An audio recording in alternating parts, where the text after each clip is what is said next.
नमस्कार दोस्तों, एक और पीवाईक्यू वीडियो में आपका स्वागत है।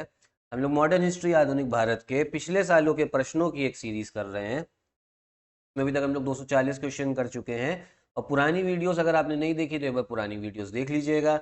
आगे भी वीडियोस देखते रहिएगा, सीरीज चलती रहेगी। जब आप पूरी सीरीज कर लेंगे तो आपका मॉडर्न हिस्ट्री भी काफ़ी अच्छे से कवर हो जाएगा। तो चलिए इस वीडियो को स्टार्ट करते हैं, देखते हैं पहला क्वेश्चन क्या है। When was the new Enfield rifle with greased cartridges introduced in the British Indian Army? अंग्रेजी भारतीय सेना में चर्बी वाले कारतूसों से चलने वाली एनफील्ड राइफल कब शामिल की गई? अब देखिए, पहले तो बैकग्राउंड समझ लीजिए था क्या। नई एनफील्ड राइफल थी, ठीक। अब उसमें क्या था, कारतूस लगाना पड़ता था। हर जब भी फायर करना कारतूस, कारतूस में ही क्या होता है, बारूद होता है और आपकी बुलेट होती है। और उस समय जो ब्रिटिश इंडियन आर्मी थी उसमें जो सिपाही थे वो दोनों लोग थे, उनको सिपाही बोलते थे इंग्लिश में। क्या थे, हिंदू भी थे और मुस्लिम भी थे। जो सिपाही थे लोअर रैंक होती थी, ठीक। राइफल दी गई, लेकिन राइफल ऐसे बनी थी कि जब भी उसकी कारतूस आपको लगानी पड़ेगी तो कागज जो है दांत से छीलना पड़ेगा पहले, फिर कारतूस लगेगी राइफल में। ठीक है, कारतूस को पहले दांत से छीलना पड़ेगा। तो भैया ये सिपाहियों ने कहा कि इसमें क्या दिक्कत है, कोई नहीं। लेकिन इसके बाद में अफवाह फैल गई कि जो कार्ट्रिज है, जो कारतूस है, उसमें चर्बी लगी हुई है, चर्बी से वो ग्रीस्ड है। और किसकी चर्बी लगी है, उसमें लगी हुई है काऊ की लगी है, और पिग की लगी है, गाय की लगी है, और सुअर की लगी है चर्बी इसमें कारतूस में। ये अफवाह फैल गई। अब गाय की चर्बी लगी है, हिंदू लोगों ने कहा कि आप तो हमारा धर्म जो है वो एकदम विनाश करने जा रहे हो, धर्म संकट में कर दे रहे हो। मुस्लिम लोगों ने कहा पिग की चर्बी लगी हुई है, उसी से हमें उसको दांत से छीलना है, तो ये इनको भी गवारा नहीं हुआ। हिंदू मुस्लिम दोनों को ये चीज समझ पसंद नहीं आई कि अंग्रेजों ने क्या कर रखा है, एनफील्ड राइफल में चर्बी वाली कारतूस दे दी, और हम लोगों को क्या कह रहे हैं, उससे दांत से छीलो। तो इन लोग जो थे, भारतीय जो सैनिक थे हमारे, उनको लगा कि हमारा धर्म जानबूझ के ये खराब करना चाह रहे हैं। कौन, अंग्रेज, क्योंकि वो ईसाई लोग थे, क्रिश्चियनिटी लोग थे। इस वजह से क्या हुआ, 1857 की जो है क्रांति हो गई, 1857 रिवोल्ट, ठीक। तो ये थी पूरी कहानी एनफील्ड राइफल की।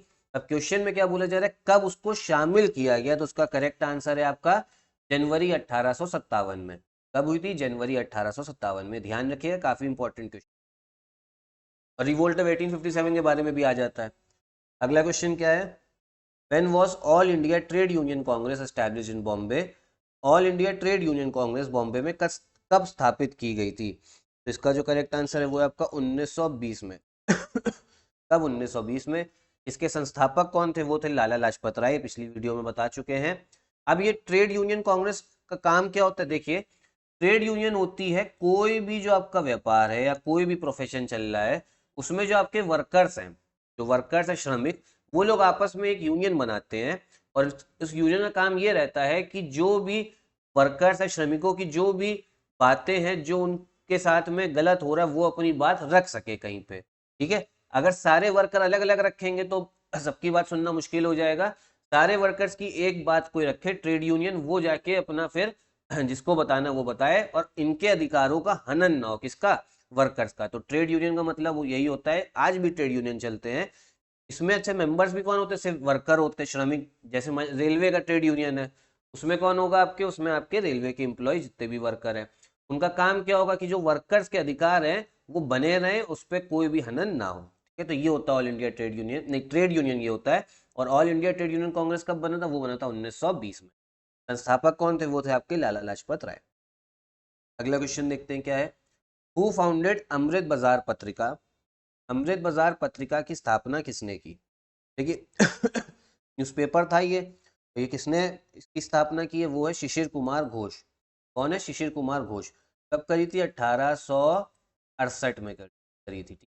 न्यूज़पेपर था पहले, बंगाली में ही था न्यूज़पेपर, उसके बाद में इसकी लैंग्वेजेस बढ़ा दी गई थी।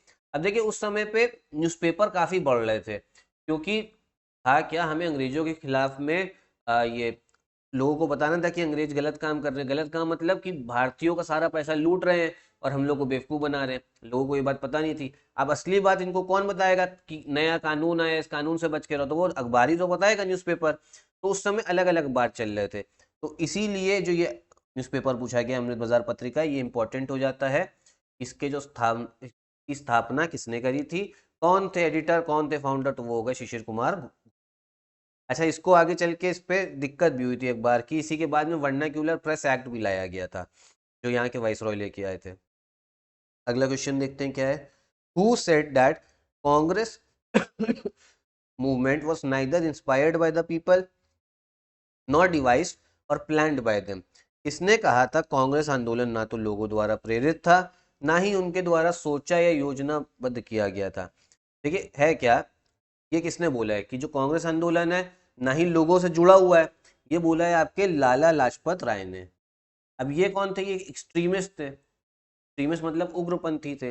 और जो मॉडरेट थे उदारवादी, वो उन लोगों का पहले शुरू के सालों में 1885 से 1905 तक दबदबा रहा है आपका, किसमें, कांग्रेस में दबदबा रहा था उनका। तो इन्होंने बोला था कि देखो आप लोग, अच्छा मॉडरेट एक्सट्रीमिस्ट की बनती भी नहीं थी, तो लाला लाजपत राय ने बोला था कि जो कांग्रेस है वो लोगों की बात ही नहीं समझ पा रही, लोगों से दूर होती जा रही है। लोग कुछ चाहते हैं, कांग्रेस अपनी अलग बात कर रही है। वो ज्यादातर पढ़े लिखे वाले लोगों की बात है, वो अंग्रेजों से सिर्फ बात करते हैं कि प्रेयर और पटिशन वाली बातें करते हैं। इसीलिए लाला लाजपत राय ने बोला था कि ना ही इंस्पायर्ड है लोगों से, ना ही उनके द्वारा प्लान की गई है, इसीलिए बहुत पढ़े लिखे लोग हैं जिन्होंने कांग्रेस बना दी है। अगला क्वेश्चन देखते हैं क्या है। Who played an important role in the signing of Gandhi Irwin pact. Gandhi Irwin समझौते पर हस्ताक्षर करने में किसने महत्वपूर्ण भूमिका निभाई। ये निभाई थी आपके तेज बहादुर सप्रू ने। किसने निभाई थी, तेज बहादुर सप्रू ने। ये वकील थे। जो आपका गांधी इरविन पैक्ट है वो हुआ कब है, 1931। क्या था इस 1931 के गांधी इरविन पैक्ट में। देखिए उस समय क्या था, देश में सिविल डिसोबीडियंस मूवमेंट चल रहा था, सविनय अवज्ञा आंदोलन। और अंग्रेजों ने क्या करा था, गांधी जी और जितने भी कांग्रेस के बड़े नेता थे सबको जेल में भर दिया था। अब उसी समय पे लंदन में हो रही थी दूसरी गोलमेज सम्मेलन, सेकेंड राउंड टेबल कॉन्फ्रेंस। अब इन लोगों को जाना भी था। तो एक गांधी जी और जो उस समय के वाइसरॉय थे जिनका नाम क्या था, इरविन, लॉर्ड इरविन, उनके बीच में एक समझौता हुआ कि ये, लॉर्ड इरविन ने कहा ऐसा करते हैं, आप अपना सविनय अवज्ञा आंदोलन को लो वापस। समय पे नमक सत्याग्रह भी चल रहा था, इन सबको वापस लो और हम आपको जेल से छोड़ दे रहे हैं, जेल से छोड़ देना, और आप जाओ लंदन, हमारा दूसरा गोलमेज सम्मेलन को क्या करो, अटेंड। पहला कर नहीं पाए थे ये लोग, दूसरे गोलमेज सम्मेलन को अटेंड करो और देखो भारत में आगे कैसे जो है संविधान जो है कैसे बन सकता है। ये किसने बोला था, इरविन ने। यही था आपका गांधी इरविन पैक्ट। अब इसमें मैं अहम भूमिका किसने निभाई थी, वो थे आपके तेज बहादुर सप्रू। अगला क्वेश्चन देखते हैं क्या है। Which region of India was known for the cultivation of Poppy plant during British rule. अंग्रेजी शासन काल में भारत का कौन सा क्षेत्र अफीम उत्पादन हेतु प्रसिद्ध था। अफीम वही जो ड्रग्स चलती है वो, ये जो फेमस था वो था आपका बिहार। ठीक। अंग्रेज लोग जो थे वो यहाँ बिहार में क्या करते थे, अफीम की खेती करते थे। क्यों करते थे, क्योंकि चाइना में अफीम की डिमांड बहुत थी। चाइना वाले लोग क्या थे, नशेड़ी हो रहे थे, उनको नशा चाहिए रहता था। तो अंग्रेजों ने कहा कि देखो हमें तो व्यापार करना है, जो बिक सकता उसको बेचो। तो उन्होंने क्या करा, बिहार में क्या उगाना चालू करा, अफीम उगाना चालू करा। जब बिहार में अफीम उगाते थे, वही अफीम कहाँ जाके बेचते थे, चाइना में जाके बेचते थे। ये तो ये ध्यान रखिए। अगला क्वेश्चन क्या है। Who propounded the doctrine of passive resistance. निष्क्रिय प्रतिरोध के सिद्धांत को किसने प्रतिपादित किया था। ये करा था, पैसिव रेजिस्टेंस बताया था, जो पहली बार बोला था वो बताया था औरोबिंदो घोष ने। किसने, औरोबिंदो घोष ने। पैसिव रेजिस्टेंस का मतलब क्या होता है। अच्छा ये भी क्या थे, एक्सट्रीमिस्ट थे, मतलब उग्रपंथी। मॉडरेट कौन होते हैं आपके, लिबरल। इन लोग की बनती भी नहीं थी मॉडरेट एक्सट्रीमिस्ट की। पैसिव रेजिस्टेंस मतलब ये था कि बॉयकॉट करो। अगर ब्रिटिश मेड कोई भी सामान इंडिया में आ रहा है, कोई भी आपका प्रोडक्ट आ रहा है, तो उसको बॉयकॉट करो, उसको खरीदो ना। जब नहीं खरीदोगे तो ब्रिटिशर्स लोग को अपने आप नुकसान होगा और फिर वो भारत क्या है छोड़ के जाएंगे। ये किसने बोला, औरोबिंदो घोष ने। मतलब पैसिव रेजिस्टेंस थ्योरी किसने बताई है, डॉक्ट्रिन किसने बताई है, वो बताइए आपके औरोबिंदो घोष ने। एक्सट्रीमिस्ट थे, ध्यान रखिएगा। अगला क्वेश्चन क्या है। Which of the following papers was essentially the mouthpiece of the policies of liberals। निम्न अखबारों में से कौन सा उदारवादियों की नीतियों का प्रचारक था। उदारवादी वही लिबरल आपके जो मॉडरेट थे। कौन कौन से थे मॉडरेट, तीन चार नाम याद रखा करिए, जैसे गोपाल कृष्ण गोखले, दादा भाई नौरोजी, WC बनर्जी, और भी नाम है, चलिए बताते रहेंगे। तो अभी तीन नाम याद रखिएगा, कौन सा, गोपाल कृष्ण गोखले, दादा भाई नौरोजी, WC बनर्जी। नाम तो बहुत सारे हैं लेकिन नाम थोड़े बहुत क्या ध्यान रखने पड़ेंगे, क्योंकि एग्जाम में डायरेक्ट पूछ लेता है इनमें से कौन सा मॉडरेट है, कौन से मॉडरेट नहीं है। बोला जा रहा है इनका जो है अखबार कौन सा था, अखबार नहीं मतलब इनका माउथ पीस क्या था, जहाँ पे जो ये इनको बोलना होता था, कहाँ पे लिख के आता था, तो वो था आपका लीडर। ठीक है, क्या नाम है इसका, लीडर नाम था। ठीक है, ध्यान रखिए। अगला क्वेश्चन देखते हैं क्या है। Which Congress president negotiated with both Cripps mission and Lord Wavell? किस कांग्रेस अध्यक्ष ने क्रिप्स मिशन और लॉर्ड वेवल दोनों के साथ बातचीत करी है? तो वो है आपके अबुल कलाम आजाद। कौन? अबुल कलाम आजाद। ये आपके अबुल कलाम आजाद बने हैं देश के पहले शिक्षा मंत्री, एजुकेशन मिनिस्टर भी बने। कौन? अबुल कलाम आजाद। अब इन्होंने वेवल जो क्रिप्स मिशन था उसमें भी इन्होंने बातचीत करी है। ठीक है, क्रिप्स मिशन कब आया था? वो आया था 1942 में। अब था क्या क्रिप्स मिशन? क्यों है? उस समय पे सेकेंड वर्ल्ड वॉर चल रही थी और अंग्रेजों को ये लगा कि अगर भारतीय लोग यहीं पे प्रोटेस्ट करते रहेंगे भारत में, और वहां पे जापान जो था वो बॉर्डर तक आ गया था इंडिया के, तो अमेरिका वो सॉरी आपके ब्रिटेन को लगा कि ऐसा ना हो कि जापान कब्जा कर ले और इंडियन लोग जो है हमारी सहायता ना करें। तो क्रिप्स मिशन इसीलिए आया था, उसने बोला था भारतीयों से कि आप हमारी सेकेंड वर्ल्ड वॉर में सहायता करो, उसके बाद में हम आपको क्या दे देंगे? डोमिनियन स्टेटस दे देंगे। लेकिन अब तक क्या था, जो हमारे नेता थे वो बोले थे कि देखो अब डोमिनियन स्टेटस नहीं चाहिए, अब तो चाहिए पूर्ण आज़ादी। इसलिए क्रिप्स मिशन जो था फेल हो गया। लॉर्ड वेवल क्या थे? लॉर्ड वेवल थे हमारे वाइसरॉय बने इस देश के, 1943 में बने। इसके बाद में वेवल प्लान भी आया, उस पर तो कभी उस पर अभी आगे की वीडियोस में बात करेंगे वेवल प्लान। ठीक है, तो ध्यान रखें किसने बातचीत करी? अबुल कलाम आजाद ने। अगला क्वेश्चन क्या है? How many seats were given to depressed classes under communal award and Poona pact? ठीक, मतलब ये बोला जाए जो डिप्रेस क्लासेस थी, शोषित वर्ग थे, उनको कितनी सीटें मिली कम्युनल अवार्ड और पूना पैक्ट के अंदर? इसका करेक्ट आंसर है आपका 71 एंड 147। ठीक है, अब देखिए 147 नहीं 148 है, ये भी ध्यान रखिए। 71 और 148।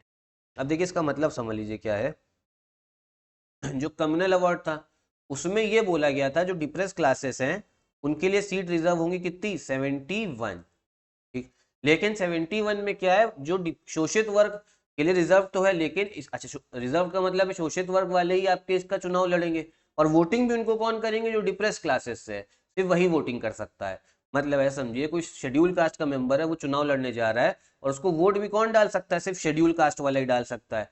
लेकिन उस समय पे क्या था, ये था कम्युनल अवार्ड। लेकिन गांधी जी ने कहा इससे क्या होगा, दूरियां और बढ़ जाएंगी, जो हिंदू मेन समाज है जो डिप्रेस क्लासेस है वो दोनों और दूर होते जाएंगे, और आज़ादी में क्या होगी, आज़ादी में और दिक्कत आएगी। तो इसलिए गांधी जी इसके विरुद्ध थे। फिर पूना पैक्ट हुआ। पूना पैक्ट किसके बीच में हुआ? गांधी जी और डॉक्टर बी आर अम्बेडकर के बीच में। ठीक है, तो पूना पैक्ट में ये था, doctor B R Ambedkar Gandhi ji की एक बात मान गए थे कि सेपरेट इलेक्टोरेट नहीं होना चाहिए। होगा क्या, शेड्यूल कास्ट का आदमी अगर चुनाव लड़ रहा है तो चुनाव लड़ सकता है, लेकिन उसमें सब लोग उसको वोट दे सकते हैं, चाहे वो हिंदू हो, हिंदू अपर कास्ट हो, चाहे लोअर कास्ट हो।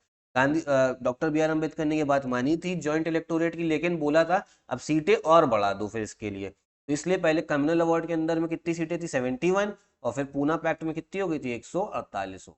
तो ये ध्यान रखिए। करेक्ट आंसर क्या होगा? B, 71 and 147। इसमें मिसप्रिंट हो रखा है, थी कितनी सीट्स? 148 थी, तो ये ध्यान रखिए। ये थे आपके इस वीडियो के क्वेश्चंस। वीडियो में कोई डाउट हो कमेंट बॉक्स में पूछ सकते हैं, और कोई इनिशिएटिव चलाना हो तो आप वो भी बता सकते हैं। ठीक है, यहीं पे वीडियो भी ख़त्म करेंगे। वीडियो पसंद आए तो लाइक करिए, चैनल को सब्सक्राइब करिए, अपने दोस्तों को भी शेयर करिए वीडियो। नमस्कार।